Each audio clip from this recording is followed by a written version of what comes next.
Hey everybody, it's Zach from Myshire Farm, and we're back again with another video to help you on your journey with Coturnix quail and becoming more self-sufficient.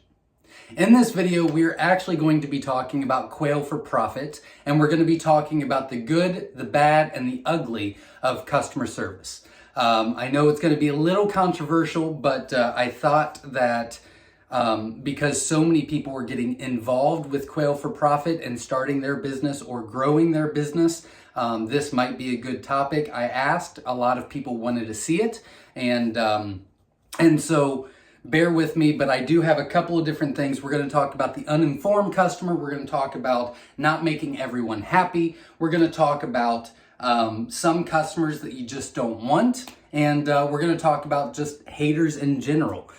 So bear with me. I think that this might help a little bit. We are doing a Quail for Profit playlist. We've got quite a bit of videos in that.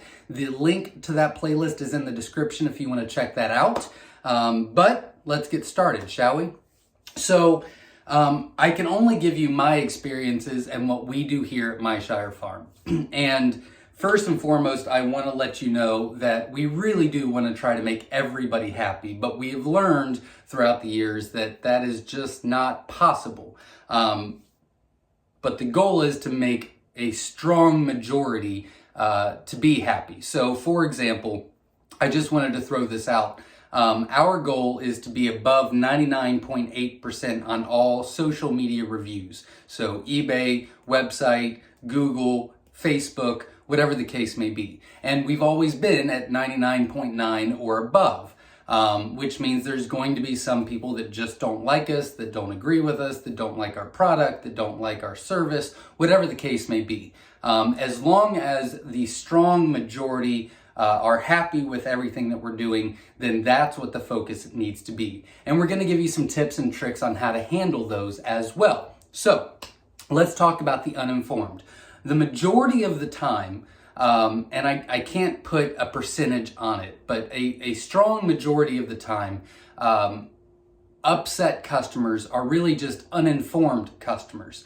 So the first tip and trick that I can give you is if you just spend a little bit of time listening and asking questions and actually communicating with people that are not so happy, that really does go a long way. And so, for example, if someone gets a bad hatch rate, if you talk to them, you can break that down, kind of find out what happened. It could have been shipping, it could have been temp, it could have been humidity. You can test some things out in the incubator. And if you find the issue, then that angry customer turns into a very thankful customer because you saved them from future bad hatches, if you understand what I'm saying. So that's the first tip and trick that I wanted to give you. The second is you just can't make everybody happy. Now, with that being said, I have an example for you, and we've been dealing with this issue since we started up until right now. The last time that this happened was December 18th of last year, so about 3 months ago. And this is exactly how it goes every time. I'm going to give you this exact example. I get quite a bit of texts and emails, phone calls, and things like that every day. We got a text, and it said, "Hey, I ordered 50 eggs. I only had 37 hatch. What are you blank going to do about it?" Okay, so first and foremost, you got to still be friendly. You can't take it personal, which is my second tip and trick. Is it's not personal. You just can't make everybody happy, and you can try and you can let that go, and you can be better than responding in a personal manner.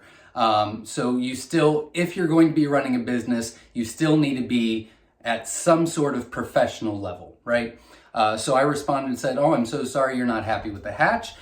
Maybe we can try to figure out what happened if you can give me some information." So I asked them, what day did they start hatching? What day was the last one that hatched? Are they still in the incubator? And what incubator did you use? With that information, I can kind of break that down and kind of find out how we can maybe better get you a better hatch rate down the road. Usually, that works. Usually they open up the line of communication, we can talk. Again, that can go back to the uninformed customer. This specific situation did not work that way. They didn't want anything to do except for a full refund, which I was not going to do because they had a pretty good hatch rate, especially in December. Now, I finished that conversation, and the very next text that I opened was this exact text. Hey, just wanted to let you know we love your YouTube channel. Thank you for all that you do. I just wanted to let you know that we ordered 50 hatching eggs. We had 37 hatch. We are elated. Thank you so much for the good quality. I can't wait to continue our journey with quail. We just ordered again. That was the same result, but two completely different scenarios. So they both had the exact same hatch rate at the exact same time. One was very, very happy about it. One wanted nothing to do with me ever again. You just can't make everybody happy, and you have to realize that if you're going to be running a business. Now, that doesn't mean that you can't try. That doesn't mean you can't reach out more, but you can't make everybody happy. And I don't have a lot of tips and tricks to make those people that just aren't going to be happy to be happy. But what I want to talk about next is some customers you just need to let go. And again, you don't want to let all kinds of customers go. We're going back to that 99% being happy, that 1% not. But we do, unfortunately, have a list of people that are not allowed to order from us. So if we see them order on any of the platforms that we sell on, we automatically refund. We've already contacted them saying that they need to find someone else. And that can happen for a couple different reasons. I've got an example for that as well. So this happened about 5 or 6 years ago, and I couldn't find the exact details, but I remember it pretty well. And a customer reached out and said that they ordered 110 hatching eggs. They got 120. They're on day 23 and 0 have hatched.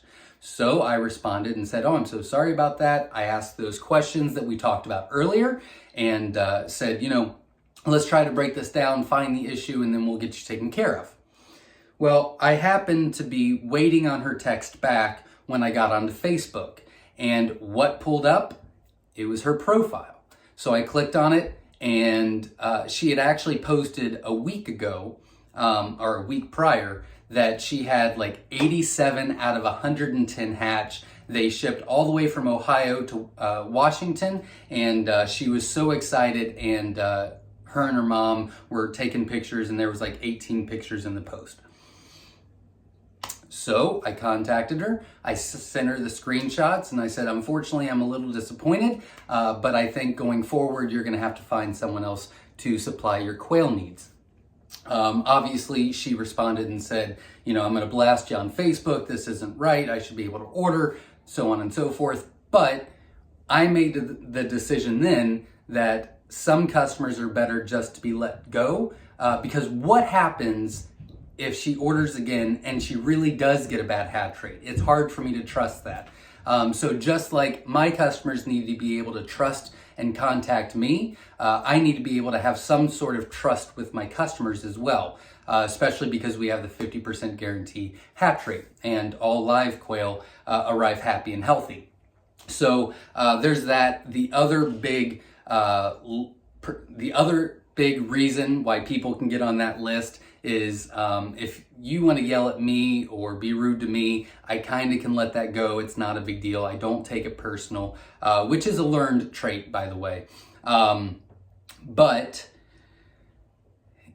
if you email my wife and you start name calling and you're being rude, that's an automatic, we're not talking ever again, we're done. So there's a few people that have emailed my wife back, and she's a big girl and she keeps saying she can handle it, but I can't. So that's a big no-no on my list as well. So, we don't have a ton of names on there, but just be aware that some customers are just not good for you. Again, we're talking about a small minority. I really do believe that the majority of people out there, the majority of our customers are truthful and honest and just want to do better on their quail journey, and they are usually excited, or if they have a bad experience, they're usually willing to learn. And I think that's the majority, and that's what you have to focus on. You cannot focus on the few bad eggs, if you will. Now, with that being said, I really do think that I've seen a lot of issues, a lot of texts from me throughout the years with people selling and starting their business, and they really get consumed with a bad customer or a bad review or an angry customer. And again, I think that if you communicate and you try to work with them, that's the best that you can do. But you can't just give away the farm. And just remember that if it's one of those customers that is informed and are just, you can't make them happy, realize that you can help 10 other people that want to learn and want to get more help, rather than just focusing on that one person. Sometimes with that one bad customer or one bad review, we can get tunnel vision. And so just keep that in mind. That's kind of a tip and trick that we've learned throughout the years as well. So the last thing I want to talk about is keyboard heroes, or keyboard warriors, I guess they are. Again, we're going back to you can't make everybody happy. My philosophy and what we do here at Myshire Farm is we do not respond to Facebook or YouTube or anything like that that are calling us out or blasting us. If you have an issue, you're more than welcome to contact me. I will be happy to communicate with you, try to work something out with you. I really do try to be open-minded and as fair as possible. Some people disagree, and that's okay. But with that being said, my philosophy, my idea on this is you responding to that is not helping anything. And I know some people say, well, you got to set the record straight. But really, you're, in my opinion, and again, this is just mine, you're only doing that for yourself, though, because that person that's blasting you, if they're not contacting you personally, really, they just want you to respond and start getting into something. So it's just not worth getting involved with all that stuff, in my opinion. I would rather focus on who I can help and who wants help, rather than the people that just aren't willing to talk to me one-on-one. So I do believe that overall, my customers deserve a one-on-one experience, and I think that I deserve that one-on-one if there's something that you're unhappy with as well. So if it's blasted on Facebook or YouTube or whatever the case may be, any social media platform, then I just ignore it and don't respond. That is my advice to people when they contact me and say, hey, this person is saying stuff about, it is, well, it's not true. Well, it probably isn't. But again, you're just going to get in the mud if you start posting on there, and you're not going to change that person's opinion. So there's really no reason to do it, in my opinion. Now, you might have a different opinion. These are just ideas that we do. These are things that we do, trying to give you ideas on how you want to handle things. I would love to know how you would handle things. I do think that it's very important that if you're starting the Quail for Profit business, or you're growing in your business, that you have a plan on how to handle this rather than a one case-by-case basis. I think that there should be a uniformity as far as how you handle customers like this.